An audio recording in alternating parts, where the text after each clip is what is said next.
మాడిపోయిన ఆహారం పెడుతున్నారంటూ వీడియో ద్వారా తమ బాధలు చెప్పిన బీఎస్ఎఫ్ జవాన్ తేజ్ బహదూర్ యాదవ్ను విధుల నుంచి తొలగించారు.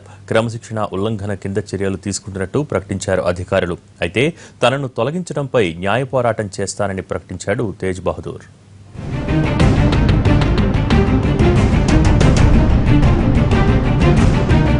బోర్డర్లో జవాన్ల పరిస్థితి, వారికి పెట్టే ఆహారంపై సోషల్ మీడియాలో తేజ్ బహదూర్ చేసిన పోస్టు సంచలనం సృష్టించింది.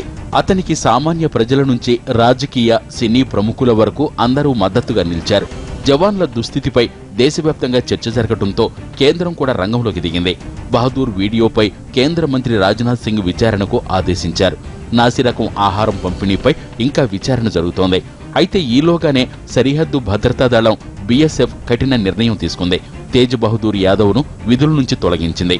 బీఎస్ఎఫ్ 29వ బెటాలియన్లో జవాన్గా విధులు నిర్వహిస్తున్నాడు యాదవ్. విధుల్లో ఉన్న సమయంలో తమకు నాసిరకం ఆహారం పెడుతున్నారని 4 వీడియోల్లో ఆరోపించారు.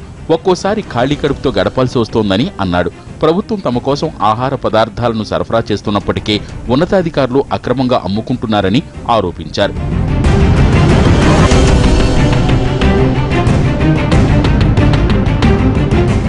బహదూర్ ఆరోపణలు తీవ్ర కలకలం సృష్టించాయి. దీంతో అతనిపై క్రమశిక్షణ ఉల్లంఘన కింద చర్యలు తీసుకున్నారు. విధుల్లో ఉన్న సమయంలో మొబైల్ ఫోన్ను ఉపయోగించడం, నిరాహార దీక్ష చేయటం నిబంధనలకు విరుద్ధం. డ్యూటీలో ఉండి వీడియోలు తీసుకుంటూ టైంపాస్ చేయటం నిబంధనలు అతిక్రమించడమేనని బీఎస్ఎఫ్ అధికారులు స్పష్టం చేశారు. అయితే తనను విధుల నుంచి తొలగించడంపై హైకోర్టును ఆశ్రయిస్తానంటున్నారు తేజ్ బహదూర్ యాదవ్. తనకు న్యాయం జరుగుతుందనే నమ్మకం ఉందని ధీమా వ్యక్తం చేస్తున్నారు.